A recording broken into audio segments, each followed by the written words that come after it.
ولا تلبسوا الحق بالباطل وتكتموا الحق وأنتم تعلمون وأقيموا الصلاة وآتوا الزكاة واركعوا مع الراكعين۔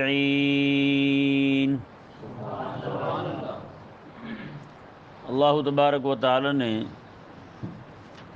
علماء یہود کو خطاب فرماتے ہوئے فرمایا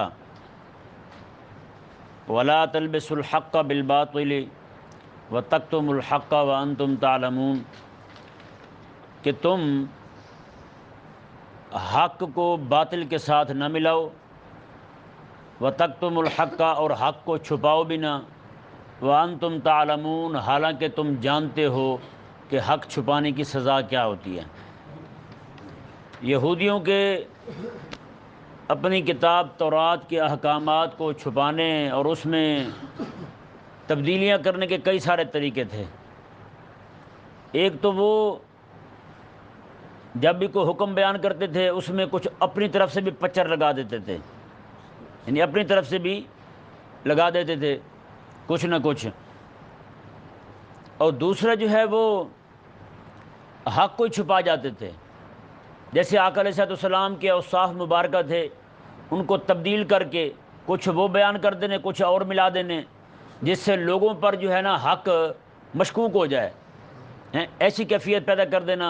اور دوسرا یہ ہے کہ حق کو بتانا ہی نہ، حق کو چھپانے کا طریقہ ان کا وہ بھی بڑا احمقوں اور پاگلوں والا تھا۔ وہ کوئی بھی مسئلہ پڑھتے تھے نا کتاب پر سے، اس طرح جو نہیں پڑھنا ہوتا تھا ان کے خلاف جاتا تھا وہاں ہاتھ رکھ دیتے تھے، ہاتھ رکھ دیتے، اس کے اوپر بھی پڑھ دیتے، نیچے بھی پڑھ دیتے، کہتے دیکھو جی پورا مسئلہ یہی لکھا ہوا ہے، حالانکہ وہ چھپا رہے ہوتے تھے۔ اللہ تبارک و تعالی نے دونوں طرح کی جو کتمان حق ہے نا اس سے منع فرمایا ہے۔ میں کہ تمہیں نہیں پتا جو حق کو چھپاتا ہے اس کی تمہیں پتہ ہے، یہودیوں کو فرما رہا ہے رب تبارک و تعالی وَأَنْتُمْ تَعْلَمُونَ تمہیں معلوم ہے کہ حق کو چھپانے کی کیا سزا ہے۔ اور کریم آقا علیہ السلام کا فرمان شریف ہے، میں جس بندے سے علم کے بارے میں پوچھا جائے اور وہ پھر بیان نہ کرے، علم کو چھپا جائے، کریم آقا علیہ السلام نے میں اس بندے کو قیامت و اس عالم کو قیامت والے دن جہنم کی لگام پہنائی جائے گی، یہ حضور کا فرمان ہے۔ اور اسی طرح کریم آقا علیہ السلام نے ارشاد فرمایا کہ جب میرے صحابہ کرام علیہ رضوان کی گستاخیاں ہونے لگیں، لوگ میرے صحابہ کو برا کہنے لگیں، تو میں اس وقت کوئی عالم جو ہے نا، عالم پر واجب ہے کہ اپنا علم ظاہر کرے۔ مطلب کیا ہے؟ اس کو جواب دے، اس گستاخ کو جواب دے۔ کریم آقا علیہ السلام نے اگر وہ جواب نہیں دے گا تو اس پر رب تعالیٰ کی، اس کے فرشتوں کی، سارے لوگوں کی لعنت ہے، پھر سارے لوگوں کی لعنت ہوگی اس پر، رب کی بھی لعنت، فرشتوں کی بھی لعنت ہے جی۔ بتائیں جس بندے پر فرشتوں کی لعنت پڑ جائے کبھی اٹھ سکے گا؟ وہ کبھی نہیں اٹھ سکتا۔ تو یہ تو اس بندے کے متعلق ہے، اس عالم کا لفظ ہے حدیث شریف میں، یہ تو اس عالم کے بارے میں ہے جو بندہ رسول اللہ علیہ السلام کے صحابہ کی ناموس پر نہ بولے، تو جو بندہ رسول اللہ کی ناموس پر نہ بولے، جو آقا علیہ السلام کی عزت کا مسئلہ ہی چھپا جائے یار، اپنے چند روپوں کی خاطر، چند ٹکوں کی خاطر رسول اللہ علیہ السلام کی عزت و ناموس کا مسئلہ بیان نہ کرے، اس کا کیا بنے گا؟ وہ صرف یہی کہتا رہے کہ حالات صحیح نہیں ہیں، حالات صحیح نہیں ہیں، تو وہ تو لعنتی ہو گیا بھائی۔ حالات تو اب خراب ہوئے ہیں جب اس نے ناموس سے رسالت کا مسئلہ چھپایا، ناموس سے صحابہ کا مسئلہ چھپایا جی۔ آج صبح مجھے پتہ چلا ایک پاکستان کا ایک پیر ہے، بہت بڑا پیر ہے، وہ منت رنا پیر ہے، اس بدتمیز نے کچھ عرصہ پہلے آقا علیہ السلام کے صحابہ کو گالیاں دی تھی، ہاں لاکھوں مرید ہیں اس کے، صحابہ کرام علیہ رضوان کو گالیاں دی اس نے۔ آج مجھے صبح یہاں آنے سے پہلے نا مجھے پتہ چلا اس پہ فالج پڑ گیا ہے، اللہ تعالی نے اس پہ فالج ایسا نازل فرمایا کہ اس کی زبان ہی بند ہو گئی ہے، ہاں الحمدللہ، اس کا دائیں جانب ساری بند ہوگی، بالکل مفلوج ہو کے پڑا ہے۔ اٹھا کے لے آتے ہیں مریدوں کے سامنے رکھتے ہیں اسے، لوگ چاٹ رہے ہیں اسے، جسے خدا تعالیٰ احمق کر دے، نادان کر دے، اسے پھر کون سمجھا سکتا ہے؟ اتنا بھی سمجھ نہ آیا انہیں کہ وہ رسول اللہ علیہ السلام کے صحابہ کو نعوذ باللہ کافر تک کہتا رہا جی۔ حضرت امیر معاویہ کو نعوذ باللہ من ذالک یہ لفظ بولا اس نے حضرت امیر معاویہ کے لیے، اور اپنے بیٹے کے متعلق کہا کہ جس نے میرے بیٹے کو دیکھ لیا اس نے علی کو دیکھ لیا، ہاں، اور اس کا بیٹا داڑھی منڈا ہے، چھلا مچھا ہے، اس کے بارے میں کہا جس نے میرے بیٹے کو دیکھ لیا اس نے علی کو دیکھ لیا۔ اور اس نے کہا کہ میرے بیٹے کو ووٹ دینا، علی کو ووٹ دینا ہے. بتائیں، میرے بیٹے کو ووٹ دینا، علی کو ووٹ دینا ہے. بتائیں، جہاں نوبت اتنے تک پہنچ چکی ہو تو وہاں ظاہر بات ہے جیسی بارش ہوگی ویسے کھیتی ہوگی وہاں. اللہ تبارک و تعالی نے ارشاد فرمایا یہ بھی لوگ جو ہے نا، جس طرح وہ حق کو چھپا رہے تھے یہودی، اسی طرح کر کے آج بھی بہت سارے لوگ ہیں جنہوں نے لبادہ اسلام کو اوڑا ہوا، لیکن کردار ان کا یہودیوں والا ہے. وہ بھی رسول اللہ علیہ السلام کا دین چھپائے بیٹھے ہیں. آقا علیہ السلام نے جو دین عطا فرمایا تھا محبوب علیہ السلام کے صحابہ کو، صحابہ کرام علیہ رضوان سے چلتا چلتا ہم تک پہنچا ہے وہ دین. اب وہ دین بیان نہیں کر رہے. اگر وہ دین بیان کریں تو یہ حالات مومنوں کے اسی طرح رہیں، اہل اسلام اسی طرح خجل و خوار ہوتے رہیں. محبوب علیہ السلام کے صحابہ جو اسی طرح بھونکتے رہیں صحابہ کرام علیہ رضوان کو. آقا علیہ السلام کی گستاخیاں اسی طرح ہوتی رہیں. پھر دیکھیں جی، اللہ تبارک و تعالی نے ارشاد فرمایا وَأَقِيمُوا الصَّلَاةَ وَآتُوا الزَّكَاةَ وَارْكَعُوا مَعَ الرَّاكِعِينَ. فرمایا کہ تم نماز پڑھو اور زکوٰۃ دو، وَارْكَعُوا مَعَ الرَّاكِعِينَ، اور تم رکوع کرو رکوع کرنے والوں کے ساتھ. سبحان اللہ. یہ خطاب یہودیوں کو ہو رہا تھا نا. پہلے ان کو ایمان کی دعوت دی گئی، اب نماز کی اور زکوٰۃ کی اور ساتھ رکوع کرنے کی. جی یہ ذہن میں رہے کہ نماز اور زکوٰۃ جو ہے نا، وہ رات جو میں نے بات کی تھی کہ عبادت ایک بدنی عبادت ہے ایک مالی عبادت، یہاں بھی وہی بات ہے.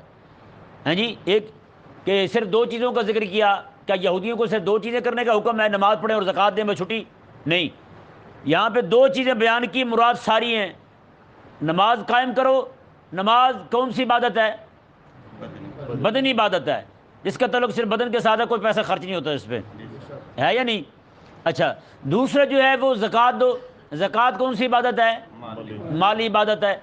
تو بدنی عبادت میں ساری بدنی باتیں آ گئی نماز میں، اور مالی عبادت قربانی میں ساری مالی باتیں آ گئیں. تو رب تبارک و تعالی نے یہ نہیں فرمایا کہ صرف دو کام کرو، نہ، بلکہ رب تبارک و تعالی نے ارشاد فرمایا کہ جتنی بھی عبادات ہیں وہ ساری کی ساری بجا لاؤ. ہیں جی، اور آگے رب تبارک و تعالی نے ارشاد فرمایا وَارْكَعُوا مَعَ الرَّاكِعِينَ، اور تم رکوع کرو رکوع کرنے والوں کے ساتھ. ہیں جی، نماز میں رکوع تو آ گیا کہ نہیں؟ نماز میں رکوع آ گیا نا. جب نماز کا حکم دے دی تو رکوع بھی آ گیا اس میں. رکوع بھی ظاہر بات ہے نماز کے علاوہ تو رکوع نہیں ہوتا. یہ ہوتا ہے نماز کے علاوہ رکوع، ہاں سجدہ تو ہوتا ہے نماز کے علاوہ، لیکن رکوع نہیں ہوتا نماز کے علاوہ. لیکن یہاں پر کیوں فرمایا رب تعالیٰ نے کہ رکوع کرنے والوں کے ساتھ رکوع کرو؟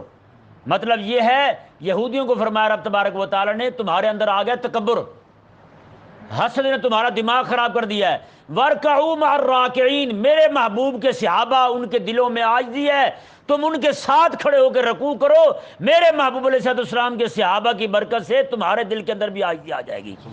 تم جو آج حق کے سامنے اکڑے ہوئے ہو، تمہاری یہ اکڑ ختم ہو جائے گی، حق کو تم قبول کر لو گے. جی، یہ رکوع کا خاص طور پہ حکم دیا. عاجزی سجدے میں بہت زیادہ ہے، لیکن رکوع میں جو بندہ جھوکی نہ رہا ہو اس کے رکوع تک آ جانا بھی بڑی بات ہے، کہ یہاں تک آ جائے اللہ تبارک و تعالیٰ آگے بھی توفیق عطا فرما دے گا اسے. ہمارے ایک بہت بڑے صوفی بزرگ گزرے ہیں، ان کے علاقے میں ایک محلہ تھا غلط عورتوں کا. جی، تو بزرگ رحمہ اللہ اپنے مریدوں کو کہنے لگے یار آج میرا دل کرتا ہے وہاں جاؤں، اس محلے میں جاؤں. انہوں نے کہا جی حضرت آپ کو کیا شوق چڑھ گیا اس عمر میں، آپ کی جوانی بیت گئی تقوی و طہارت میں، اب بوڑھے ہو گئے ہیں تو آپ نہیں، میں جانا چاہتا ہوں. وہاں گئے، ایک عورت جو ان کی وڈیری تھی نا، اسے جا کے کہا کہ کتنے پیسے لیں گے آپ؟ اس نے کہا جی اتنے پیسے. کہا کہ پھر پیسے تمہاری مرضی کے، کام میری مرضی کا. اس نے کہا ٹھیک ہے. وہ بزرگ رحمہ اللہ گئے، جا کے اسے کہا کہ اس طرح دیکھو پہلے غسل کرو تم. اس نے غسل کر لیا، کپڑے وغیرہ پہن کے باہر آ گئی. آپ میں مصلی بچھاؤ. وہ آگے سے کٹمٹ کرنے لگی. میں دیکھو طے ہوا ہے، پیسے تمہاری مرضی کے، کام میری مرضی کا، جو میں کہوں گا وہی تمہیں کرنا پڑے گا. اس نے کہا ٹھیک ہے بھائی. اس نے مصلی بچھا لیا، نماز شروع کی. جیسے وہ گئی نا سجدے میں تو انہوں نے ہاتھ اٹھا دیے، مولا یہاں تک میں لایا ہوں، سارا میں نے جھکا دیا، دل تو موڑ دے اس کا، دل تو موڑ دے. بعد وہ مائی صاحبہ اٹھی نا جی، وہ سیدھی ان بزرگوں کو کہنے لگی آپ جائیں جی، میں نے اب کوئی کام نہیں کرنا غلط. انہوں نے کہا بس میں تجھے یہیں تک پہنچا کے تجھ سے یہی سننے کے لیے آیا تھا. ہیں جی بتائیں. تو میں کہ ایک مرتبہ آ تو جائے نا، جو بندہ جھک ہی نہیں رہا ہو، اکڑا کھڑا ہو، بدماش بن گیا ہو، حق کو ٹھکرا رہا ہو، حق کو چھپا رہا ہو، تو وہ بندہ رکوع تک آ جائے، بڑی بات ہے. رکوع تک آ گیا، اللہ تبارک و تعالیٰ آگے بھی اس کا دل پھیر دے گا. ہیں لیکن وہ جو تھے ہیں، لیکن یہ بھی ذہن میں رہے، ان کے ہاں جو رکوع تھا نا، ان کی نماز میں وہ رکوع اس طرح نہیں تھا جیسے ہمارے ہاں ہوتا ہے. جیسے ہم رکوع کرتے ہیں اس طرح وہ رکوع نہیں کرتے تھے، ان کا اپنا ہی کوئی انداز تھا. بہرحال انہیں یہ کہا گیا کہ تم رکوع کرو جیسے میرے حبیب کے صحابہ کرتے ہیں. اور مع الراکعین، مع کا لفظ کیوں فرمایا؟ محبوب کے صحابہ کے ساتھ رکوع کرو. میں کہ عاجزی والے لوگوں کے ساتھ کھڑے ہو گے، اللہ تبارک و تعالیٰ تمہارے دلوں میں بھی عاجزی پیدا کر دے گا. ہیں جی. حضرت موسیٰ علیہ السلام نے رب تعالیٰ کی بارگاہ میں عرض کی نا، مولا تجھے کہاں ڈھونڈوں؟ ہیں مولا تجھے کہاں تلاش کروں؟ اللہ تبارک و تعالیٰ نے فرمایا جہاں ٹوٹے ہوئے دل ہوں نا وہاں مجھے تلاش کر. ہیں تو ٹوٹے ہوئے کس لیے؟ رب کی محبت میں ٹوٹے ہوئے. رب کی محبت میں، یہ نہیں کہ کسی سے بیوی سے ناراض ہوا ہے، وہ لڑ پڑی ہے تو اب دل ٹوٹا ہوا ہے اس کا، تو کوئی وہ اللہ کا ولی بن گیا ہے. نہیں، اتنا جلدی نہیں بنتا. کہیں سمجھ آیا؟ ہاں اس طرح تو ہر بندہ ٹوٹے ہوئے دل والا ہے. ٹوٹا ہوا دل وہ جس دل کے اندر رب کی محبت ہو. بس آگے دیکھیں جی، رب تبارک و تعالی نے ارشاد فرمایا یہودیوں کو، اتامرون الناس بالبر وتنسون انفسکم وانتم تتلون الکتاب افلا تعقلون. یہ آیت مبارکہ کے پس منظر پتہ کیا ہے؟ یہودی جو ہے نا اپنے سسرالیوں کے پاس جاتے تھے. سسرال ان کے مولوی جو تھے بڑے، وہ جب وہاں جاتے تو وہ ان سے پوچھا کرتے تھے کہ یہ سناؤ بھئی، وہ جو مدینہ شریف میں جنہوں نے نبوت کا دعویٰ کیا ہے ان کی بات مان لینی چاہیے یا نہیں ماننی چاہیے؟ کلمہ پڑھنا چاہیے نہیں پڑھنا چاہیے؟ تو وہ اپنے سسرالیوں کو جا کے کہتے تھے مان لو، مان لو، مان لو، سچے ہیں. ہم نے سارے اوصاف دیکھے ہیں. مرتے خود کلمہ نہیں پڑھتے تھے. یا پھر کوئی غریب بندہ پوچھ لیتا اسے صحیح بتاتے تھے، اسے کہتے تھے کلمہ پڑھ لو، یہ سچے نبی ہیں. ہاں وہ بندہ جو ان کو فنڈ دیتا تھا، نذرانے دیتا تھا، چڑھاوے دیتا تھا، اسے نہیں کہتے تھے کہ تو بھی کلمہ پڑھ لے. انہیں پتہ تھا اگر یہ بھی کلمہ پڑھ گیا تو کہیں یہ نہ ہو کہ نذرانہ بند ہو جائے. نہ، یا دین تو وہی ہے جو ہر ایک کے سامنے بیان ہو. اللہ تعالیٰ کے انبیاء کرام علیہ السلام، موسیٰ علیہ السلام کو دیکھیں، اگر وہیں پہ ہاتھ ہولا رکھ دیتے آپ تو ظاہری بات ہے فرعون کی طرف سے کتنے انعام ملتے انہیں. لیکن موسیٰ علیہ السلام تو رب تبارک و تعالیٰ کے پاک پیغمبر بن کے آئے ہیں. انہوں نے تو حق کہنا ہی تھا. انہوں نے پھر کس کے سامنے کھڑے ہو کے بیان کیا؟ اچھا، جب حق بیان کیا، بظاہر کوئی بھی ان کے ساتھ نہیں ہے، اللہ تبارک و تعالیٰ نے ایسی مدد فرمائی کہ پورا مصر فرعونیوں سے خالی کروا کے موسیٰ علیہ السلام کی ملکیت میں عطا فرما دیا. موسیٰ علیہ السلام کی ملکیت میں دے دیا. میں کو بندہ جو ہے نا وہ اس طرف کھڑا تو ہو، حق کے ساتھ کھڑا ہو. آقا علیہ السلام کے صحابی ہیں، وہ آ کے حضور کی بارگاہ میں عرض کرنے لگے، حضور ہم میاں بیوی ہیں، دونوں بڑے غریب ہیں، کچھ ہے نہیں ہمارے پاس. ہمارا بیٹا جو ہے اسے مشرکوں نے قید کر لیا ہے. مشرکوں نے قید کر لیا. آقا علیہ السلام نے وظیفہ بتایا کہ یہ وظیفہ پڑھو، اللہ خیر کرے گا. وہ وظیفہ پڑھنے لگے کہ کچھ وقت گزرا کہ وہ 1000 بکریاں اور اونٹ اس طرح کر کے اور بھی کافی ساری چیزیں لے کر کے گھر پہنچ گئے. میں یہ کیسے؟ انہوں نے کہا جو مشرکوں نے مجھے قید کیا تھا نا، ان مشرکوں کی توجہ کسی اور طرف گئی، میں یہ سارے جانور لے کے یہاں آ گیا ہوں. اب وہ آقا علیہ السلام کی بارگاہ میں گئے. ان کے والدین، حضور یہ ہمارے لیے حلال بھی ہے یا نہیں؟ آقا علیہ السلام نے بھی کچھ نہیں فرمایا. جبریل امین آ گئے. جبریل امین علیہ السلام نے یہ قرآن پاک کی آیت سنائی، وَمَن يَتَّقِ اللَّهَ يَجْعَل لَّهُ مَخْرَجًا وَيَرْزُقْهُ مِنْ حَيْثُ لَا يَحْتَسِبُ. میں کہ جو بندہ اللہ سے ڈرتا ہے نا، تقوی اختیار کر لیتا ہے، اللہ پھر اسے وہاں سے روٹی دیتا ہے جہاں سے اسے گمان بھی نہیں ہوتا. جنہوں نے تقوی اختیار کر لیا، اب جو حقیقی مالک تو رب ہے نا، حقیقی مالک رب ہے. اگرچہ بظاہر اسے یہ کہیں گے کہ ان کا مال لے کے بھاگے تھے، وہ مال دوڑا کے لے کے آئے تھے، خالق اور مالک ان کے لیے حلال کر رہا ہے. خالق اور مالک ان کے لیے حلال فرما رہا ہے، تو بتائیں دنیا کی کون سی طاقت ہے اسے ناجائز کہے اس مال کو. دیکھیں جی، رب تبارک و تعالی نے ارشاد فرمایا اتامرون الناس بالبر وتنسون انفسکم. فرمایا او یہودیو، تم لوگوں کو تو نیکی کا حکم دیتے ہو، لوگوں کو تو کہتے ہو کلمہ پڑھ لو، سچے نبی ہیں. وتنسون انفسکم، وہ خود اپنے آپ کو کیوں بھول جاتے ہو؟ خود کیوں نہیں کلمہ پڑھتے تم؟ لوگوں کو تو کہتے ہو لیکن خود کیوں نہیں کرتے تم؟ آج بھی کسی پیر کے پاس کوئی غریب بندہ چلا جائے نا جی، اسے پیر صاحب کہیں گے لے تو 2500 تھے دروشی پڑھ ہیں، 35,000 مرتبہ فلانا کلمہ پڑھ، ہے یا نہیں ایسا؟ تو عجیب بات ہے بھائی، کوئی امیر آ جائے تو فوراً پیر صاحب سے ملاقات شروع، غریب کا پیر فون ہی نہیں اٹھاتا کہ نہیں، غریب مجال فون کرتے رہے کبھی پیر فون اٹھائے ہیں، امیر جو ہے وہ جناب ابھی ہاں مس کال مارے پیر صاحب جوابی کارروائی کریں گے، ہے یا نہیں ایسا؟ نہ یار، میرے کریم آقا صلی اللہ علیہ وسلم کو بندے کو کسی ایسا پیر ہو نا بندہ معافی مانگ لے پیر سے بھی۔ کریم آقا صلی اللہ علیہ وآلہ وسلم نا جی معراج سے واپس آئے تو ایک بندہ جو ہے نا اس کی ایک خادمہ تھی، وہ بیٹھی ہوئی تھی، وہ رو رہی ہے، دوسرے دن معراج سے دوسرے دن وہ رو رہی ہے، پریشان ہے، میں کیا ہوا؟ اس نے کہا میں آٹا لینے کے لیے پیسے لائی تھی اپنے مالک کے، تو وہ پیسے گم ہو گئے ہیں۔ آقا علیہ السلام نے چل میں آٹا لے دیتا ہوں، آٹا لے کے دیا، پھر رو رہی ہے، میں اب کیا ہوا؟ اس نے کہا دیر ہو گئی، مارے گا مجھے۔ آقا علیہ السلام نے اس کا آٹا اٹھایا اپنے کندھوں پر، حضور اس کے گھر تشریف لے گئے۔ اعلان تو اس نے سنا ہوا تھا حضور کے، آقا علیہ السلام نے نبوت کا اعلان فرمایا ہوا ہے۔ اب وہ جناب جاننے والا تھا آسمانی کتابوں کو، اس کی چیخ نکلی، اس نے کہا میں نے رب تبارک و تعالیٰ کی آسمانی کتاب میں یہ پڑھا ہے کہ امام الانبیاء علیہ السلام رات کو معراج پہ جائیں گے، دن کے وقت لوگوں کے آٹا جو ہے ان کے گھروں میں پہنچا رہے ہوں گے۔ انہوں نے کہا صحیح سے بتائیں رات آپ کہاں تھے؟ آقا علیہ السلام نے جب بیان فرمایا نا وہ بندہ کلمہ پڑھ کے مسلمان ہو گیا۔ آقا علیہ السلام تشریف فرمایا، ایک مائی صاحبہ آ گئی، وہ مائی صاحبہ ذرا کملی تھی، کملی ہوتی نا وہ والی مائی صاحبہ تھی، کہنے لگی حضور میں نے آپ سے بات کرنی ہے۔ میں کہو کیا کہتی ہو؟ کہتی یہاں نہیں کرنی، باہر آ کے کرنی ہے۔ آقا علیہ السلام جہاں کہے گی وہیں سنوں گا۔ آقا علیہ السلام مسجد سے باہر آئے، کہتے جی آگے چلیں، وہ مدینہ کی گلیوں میں گھما رہی ہے، مدینہ کی گلیوں میں گھما رہی ہے، ایک جگہ جا کے بیٹھ گئی، کہتے یہیں سنانی ہے۔ آقا علیہ السلام وہیں بیٹھ گئے، میں سناؤ کیا سناتی ہوں؟ وہ اپنی باتیں جب تک وہ سناتی رہی نا حضور سنتے رہے۔ علماء سیر فرماتے ہیں آقا علیہ السلام کو جب بھی کسی نے ہاتھ ملایا نا، جب تک اس نے نہیں نہ چھوڑا حضور کا ہاتھ، حضور نے نہیں کہا میرا ہاتھ چھوڑ دو، زندگی ساری حضور کا معمول رہا ہے۔ کبھی بھی آقا علیہ السلام کو کسی نے بلایا نا، آقا علیہ السلام نے اس طرح نہیں، اس طرح کر کے نہیں دیکھا، بلکہ حضور پیچھے مڑ کے دیکھا، میں ہاں کیا کہتے ہو بتائیں بھائی۔ آج ہمارے پیروں میں بھی ہے یہ بات یار، پیر تو پورے ہاتھ سے سلام نہیں کرتے، 2 انگلیاں لگا کر چل ٹھیک ہے بھائی۔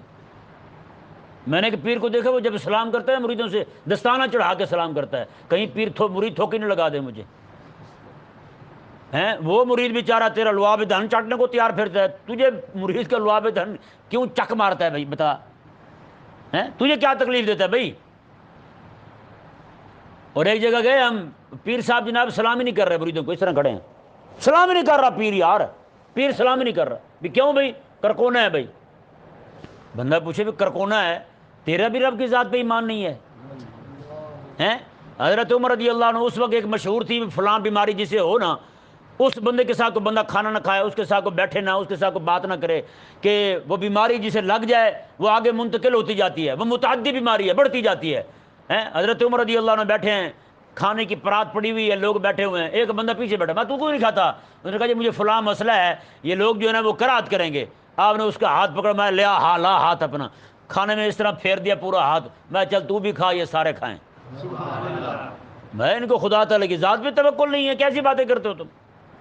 تو اس لیے بھائی پیار اور محترم بھائیو، ہوتا وہی ہے جو رب تبارک و تعالیٰ نے لکھ دیا ہو، کہ نہیں سمجھ آیا؟ یہ کرونا آیا ہم مر گئے، میرے محلے میں اللہ کے فضل سے کوئی بھی نہیں مرا، کو مرا ہے یہاں؟ تو پھر یہ لوگوں کو رب تبارک و تعالیٰ کی ذات پہ ایمان نہیں رہا، ان کو ایمان آ جائے نا رب تبارک و تعالیٰ کی ذات پر تو کبھی اس طرح نہ کریں۔ کم از کم یار مولوی اور پیر جو ہے وہ تو بچیں ان کاموں سے۔ جب پیر کا اپنا ایمان نہیں ہوگا رب تبارک و تعالیٰ کی ذات پہ یار، وہ بھی پیر بزدل ڈرپوک ہوگا، تو وہ لوگوں کی کیا رہنمائی کرے گا، لوگوں کو کیا حق پر لگائے گا یار؟ میں آپ کو بتاؤں، آپ کو حیرانگی ہوگی، بائی بستامی رحمہ اللہ، ایک مرتبہ آپ رب تبارک و تعالیٰ کی طرف سے وہ الہام کے سلسلے ہوتے تھے نا، تو آپ کہہ رہے ہیں مولا میں نے کبھی شرک نہیں کیا، یہ میری نیکی ہے، میرے پاس اس کے علاوہ کوئی نیکی نہیں، میں نے کبھی شرک نہیں کیا۔ اللہ تبارک و تعالیٰ نے فرمایا وہ ایک رات تجھے پیٹ میں درد ہوا، تو نے کیا کہا تھا؟ کریلے کی وجہ سے ہوا ہے۔ میں وہ کیا تھا بتا، وہ کیا تھا؟ جب بیماری دینے والا بھی رب ہے، شفا دینے والا بھی رب ہے، تو کریلے لے کے کیوں بیٹھا ہوا تھا بتا؟ جہاں وہ کریلے والی بات پہ پکڑ ہو جائے ہیں وہاں ایسی ایسی باتیں، توبہ نعوذ باللہ من ذالک۔ اللہ تبارک و تعالی ہمیں سمجھنے کی توفیق عطا فرمائے۔ رب تبارک و تعالی نے ارشاد فرمایا کہ تم لوگوں کو نیکی کا حکم کرتے ہو، خود بھول جاتے ہو۔ اب یہاں پہ ایک میں غلط فہمی کا ازالہ کرنا چاہتا ہوں۔ لوگ جو نا وہ کہتے ہیں کہ جو بندہ نیکی کرتا نہیں ہے نا، وہ نیکی کا حکم بھی نہ دے کسی کو، یعنی جو بندہ خود گناہ میں مبتلا ہے وہ کسی کو نیکی کا نہیں کہہ سکتا، وہ کسی کو یہ نہیں کہہ سکتا کہ تم نیکی کرو کیونکہ خود گناہ کر رہا ہے۔ کریم آقا صلی اللہ علیہ وسلم کی بارگاہ میں حضرت انس رضی اللہ تعالیٰ عنہ عرض گزار ہوئے، یا رسول اللہ صلی اللہ علیہ وسلم، میں اگر خود نیکی نہیں کر پا رہا ہوں تو کیا کسی کو نیکی کی دعوت بھی نہ دوں؟ آقا علیہ السلام نے ارشاد فرمایا تم خود بھی کوشش کرتے رہو نیکی کرنے کی اور لوگوں کو بھی دعوت دیتے رہو۔ سبحان اللہ۔ اس سے کیا ثابت ہوا؟ اگر یہی کہیں نا کہ بندہ جب تک خود نیک نہ بن جائے تب تک وہ نیکی کی دعوت بھی نہ دے، تو اس طرح تو پھر رب کے نبی ہی ہوتے ہیں جن سے کوئی گناہ سرزد نہیں ہوتا، وہ معصوم ہوتے ہیں۔ کہاں ڈھونڈیں گے ایسا بندہ؟ کہیں بھی نہیں ملے گا، گناہ تو ہوگا بھائی کہیں نہ کہیں۔ تو پھر یہ بھئی اس آیت مبارکہ کا یہ مفہوم لوگوں نے یہ بنا رکھا ہے کہ انہیں نیکی کرنے پر ان کی مذمت کی جا رہی ہے، اس بات پر مذمت کی جا رہی ہے کہ تم پھر لوگوں کو کہتے کیوں ہو؟ نہ، اس پر مذمت نہیں، اس پر ان کی مدح ہے کہ تم لوگوں کو تو کہتے ہو، وہ خود کیوں نہیں کرتے ہیں؟ خود نہ کرنے پر ان کی مذمت ہے کہ نہیں سمجھ آیا مسئلہ؟ اکثر گھروں میں پھوپھیاں بیٹھی ہوتی ہیں، وہ کیا کرتی ہیں، اب بیٹے اگر تو نے نماز نہیں نہ پڑھنی پھر پردہ بھی اتار دے۔ عجیب بد دماغ ہے پھوپھو بھائی، ابھی ایک نیکی نہیں ہو پا رہی اسے تو دوسری بھی چھوڑ دے۔ بھائی ہر نیکی کا اپنا اپنا کا مقام ہے۔ نیکی کو گناہ کرنے کا سبب بھی نہ بناؤ اور گناہ کو نیکی کے ترک کا سبب بھی نہ بناؤ، یہ دونوں منع ہیں۔ مثال کے طور پہ کوئی بندہ، اب میں انہیں کہتا ہوں آپ یہ فرمائیں کسی بندے کو روٹی کھانا منع ہو جائے تو وہ کھانا شروع کر دے تلبینہ، کیا کھائے؟ تلبینہ لوگ بناتے ہیں خود ہی کھا جاتے ہیں، بتاتے بھی نہیں کسی کو کہ نہیں تلبینہ بڑی طاقت والی شے ہوتی ہے، ہاں یہ کھا کے دیکھیں نا بندہ مضبوط ہو جاتا ہے۔ یہ آقا علیہ السلام تناول فرمایا کرتے تھے، ہاں یہ حضور کی سنت ہے کھانا، ہاں جی یہ کھانا بھی سنت ہے اور کھلانا بھی سنت ہے۔ ہاں یہ دونوں چیزیں اس لیے بتانی چاہیے کہ سمجھ آ جائے کسی کو، بھائی ہیں ویسے شغل لگا رہا ہوں۔ اچھا تو یہ کریم آقا صلی اللہ علیہ وسلم، اب کوئی بندہ بیمار ہو گیا جی، اسے حکیم نے کہا روٹی نہیں کھانی دلیا کھانا ہے، اب وہ گھر آ کے دلیا کھا رہا ہو تو وہ پھوپھ بیٹھی ہے، پھوپھ کہے بیٹے یہ روٹی نہ کھانی پھر دلیا بھی نہ کھا، یہ بیوقوف والی بات ہے یا نہیں؟ بتائیں بھائی۔ تو یہ پھر کیسے بات درست ہو گئی کہ یار آپ سموسے نہیں کھاتے ہو تو پھر آپ اس روٹی کیوں کھاتے ہو؟ آپ کٹے کا گوشت نہیں کھاتے تو بکرے کا کیوں کھا جاتے ہیں؟ بھائی کٹے کا اسے منع ہوگا، حکیم نے منع کیا ہوگا، ڈاکٹر نے منع کیا ہوگا، بکرے کا جو کھانا ہے وہ تو کھانے دو۔ یہاں پہ آ کے سارے دنا بن جائیں گے، بھائی وہ بھوکا مر جائے گا۔ لیکن جیسے بات آئے گی نیکی کی، اور بھائی اگر آپ نے جھوٹ بولنا ہے نا داڑھی کٹوا دیں، پھر بھائی یہ کیا وہ دو گناہ اکٹھے کرے پھر ٹھیک ہے، ایک کر رہا ہے ایک تو نیکی کر رہا ہے، اور تم ایسے احمق ہو اسے دو گناہوں پہ لگانا چاہتے ہو، تم سے بڑا شیطان کون ہے؟ اچھا جی دیکھو اگر آپ نے سچ نہیں نہ بولنا، آپ پھر یہ نماز روزہ سب چھوڑ دو، کچھ بھی نہ کرو بھائی۔ کیوں بھائی؟ یہ کس نے کہا ہے بھائی؟ اچھا قیامت والے دن جب یہ پکڑا جائے وہ اس کے نامہ مال میں ایک گناہ ہو نا، اگر تیری وجہ سے دو آ گیا تو پھر کیا کرے گا؟ اور تیری بات مان کے وہ روزہ بھی چھوڑ دے اور نماز بھی چھوڑ دے پھر کیا بنے گا بھائی؟ تو یہ ذہن میں رہے بھی دو چیزیں، نماز نیکی کرنا یہ الگ واجب ہے اور نیکی کا حکم کرنا یہ الگ واجب ہے، دونوں کو ذہن میں رکھیں۔ نیکی کرنا الگ واجب ہے اور نیکی کا حکم کرنا الگ واجب ہے۔ تو بندہ بے وقوف ہی ہوگا جو یہ کہے یار ایک واجب پورا نہیں کر رہا تو دوسرا بھی پورا نہ کرو۔ یہ لوگ ایسے لوگوں کو جا کے کہتے ہیں یار تیرا بیٹا نماز تو نہیں پڑھتا تھا شادی کیوں کروا دی؟ جب تیرا بیٹا فرض نہیں ادا کرتا تو سنت پہ عمل کیوں کرا دیا اس کا تم نے؟ آپ کی بیٹی جو ہے وہ رب تبارک و تعالیٰ کا حکم مان کے پردہ نہیں کرتی تھی، فرض پورا نہیں کرتی تھی، آپ نے سنت پر عمل کرتے ہوئے اس کا نکاح کروا دیا، یہ کیوں کیا آپ نے بھائی؟ وہ بھی نہ کرو بھائی، تم نے پردہ نہیں کرنا تو نکاح نہ کرو، تمہارا بیٹا نماز نہیں پڑھتا تو وہ نکاح نہ کرے۔ ویسے ایک بات بھی بڑی افسوس والی ہے، پوری امت میں نا ان کو سب سے زیادہ سنت جو پسند ہے نا وہ نکاح والی آئی ہے کہ نہیں؟ ہاں، جس کو دیکھو نماز، انہوں کی نماز نہیں پڑھی جاتی، روزہ انہیں رکھا نہیں جاتا۔ اور ایک بندہ تھا نا، اس کی بیوی نے کہا کہ نام اس کا جو بھی ہوگا، بارہ اس نے کہا کہ پپو آپ نماز پڑھو گے، رمضان شریف آ گیا ہے۔ اس نے کہا تجھے پتہ ہے میں بیمار ہوں۔ اس نے کہا تراوی، اس نے کہا تمہیں پتہ نہیں میں بیمار ہوں۔ اس نے کہا تو پھر روزہ، اس نے کہا تمہیں پتہ نہیں میں بیمار ہوں۔ اس نے کہا افطاری، اس نے کہا اتنا بھی کافر نہ سمجھ، ہم مسلمان تو ہوں نا آخر۔ اس نے کہا اب افطاری بھی نہ کروں، یہ تو بات ہی غلط ہے نا، کم از کم مسلمان ہونے کا ثبوت تو دوں میں۔ عجیب لوگ ہیں بھی۔ اللہ تبارک و تعالیٰ ہمیں سمجھنے کی توفیق عطا فرمائے۔ بھائی دیکھیں، نیکی کرنا ایک الگ واجب ہے، نیکی کا حکم کرنا الگ واجب ہے۔ کوئی بندہ ایک واجب کو چھوڑ رہا ہے، دوسرے واجب کو چھوڑنے کی دعوت دینا، یہ پرلے درجے کی حماقت ہے اور یہ پاگل پن ہے۔ کوئی بندہ، اب ایک بندہ نے مجھے کہنے لگا جی دیکھیں یہ بات تو صحیح ہے نا، ویسے جب بندہ نیکی نہ کرے، خود گناہ میں مبتلا ہو، دوسروں کو دعوت نہ دے نیکی کی، پھر اب وہ بندہ جو ہے نا، اس کا بیٹا حفظ پڑھ رہا تھا، میں نے اسے پکڑ لیا، میں نے کہا یہ آپ کا بیٹا حفظ کر رہا ہے؟ کہتا جی ہاں۔ میں نے کہا کس نے کہا ہے اسے؟ کہتے میں نے کہا ہے۔ میں نے کہا آپ نے تو نہیں کیا۔ کہتا ہے وہ میں نے نہیں کیا، اسے بھی نہ کرواؤں؟ میں نے کہا جو نہیں کیا آپ نے نہیں کی، وہ کسی کو کیوں کہیں گے؟ کہتے بات تو آپ کی صحیح ہے، میرے سمجھ میں آ گئی۔ میں نے کہا پچھلی بھی آئے سمجھ میں، جو تو مجھے سمجھا رہا تھا۔ یہ ذہن میں رہے بھائی، ایک واجب اگر آپ سے ترک ہو رہا ہے تو دوسرا ترک نہ کریں، کم از کم آپ کے نام مال میں ایک گناہ ہو نا، دو تو نہ ہو۔ یہ عجیب قسم کا منہج ہے ان کا، عجیب دعوت ہے ان کی، نعوذ باللہ من ذالک۔ ہر گھر کے اندر یہ مسئلہ ہے جناب۔ اگر سگریٹ پی رہے ہو تو پھر داڑھی نہ رکھو جی۔ ایک بندے کو میں نے کہا یار داڑھی رکھو، کہتے میں سگریٹ پیتا ہوں نا اس لیے داڑھی نہیں رکھتا ہوں۔ بہت اچھا۔ میں نے کہا تیرا دھواں نیچے کی طرف جاتا ہے کہ نہیں جی؟ دھواں تو اوپر کو جاتا ہے نا، مار کے چلو ایک تو کام کر رہا ہے غلط تو دوسرے کم از کم نیکی والا کام تو کر۔ اللہ تبارک و تعالیٰ اس امت کو سمجھ عطا فرمائے جی۔ اللہ تبارک و تعالیٰ نے ارشاد فرمایا اتامرون الناس بالبر وتنسون انفسکم وانتم تتلون الکتاب، میں کہ تم لوگوں کو نیکی کا حکم کرتے ہو اور خود کو بھول جاتے ہو، وانتم تتلون الکتاب، حالانکہ تم تو کتاب کی تلاوت کرتے ہو۔ یعنی یہ مسئلہ ان کی کتاب میں بھی لکھا ہوا تھا کہ تم خود بھی کرو اور لوگوں کو بھی دعوت دو، خود بھی نیک کام کرو اور لوگوں کو بھی دعوت دو۔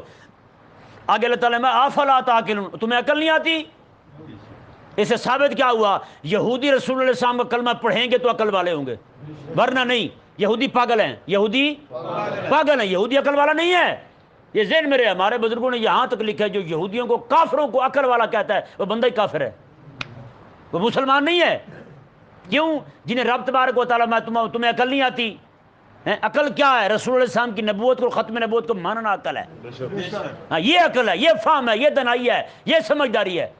رب تبارک و تعالیٰ نے ارشاد فرمایا وَاسْتَعِینُوا بِالصَّبْرِ وَالصَّلَاةِ، فرمایا تم روٹیوں کے پیچھے بھاگتے پھرتے ہو، نذرانوں کے پیچھے بھاگتے ہو، آؤ وَاسْتَعِینُوا بِالصَّبْرِ وَالصَّلَاةِ، تم نماز سے اور صبر سے مدد مانگو۔ وہ تمہیں پریشانی لگی ہوئی نا روٹی کیسے کھائیں گے، میں آؤ نماز تم پڑھنی شروع کر دو، صبر تم کرنا شروع کر دو گے، تمہارے یہ مسائل بھی حل ہو جائیں گے۔ آگے فرمایا وَإِنَّهَا لَكَبِيرَةٌ إِلَّا عَلَى الْخَاشِعِينَ، اور بے شک نماز جو ہے نا یہ متقی لوگوں کے علاوہ، رب سے ڈرنے والوں کے علاوہ ہر ایک بندے پر بھاری ہے، نماز بھاری ہے ان پر۔ بتائیں جی آج جنہیں نماز بھاری پڑتی ہے وہ بندہ غور کرے ہیں۔ کئی لوگ جو ہیں بیچارے صرف رمضان میں نماز پڑھتے ہیں، باقی پورا سال بھاری پڑتی ہے انہیں، ہے یا نہیں ایسا؟ تو اس لیے یار اپنے آپ کو ذرا غور کریں۔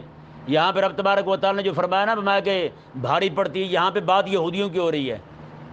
میں یہودیوں پہ بھاری پڑتی ہے، محمد عربی کے غلاموں پہ تو بڑی ہے آسان ہوتی ہے نماز پڑھنا ہیں۔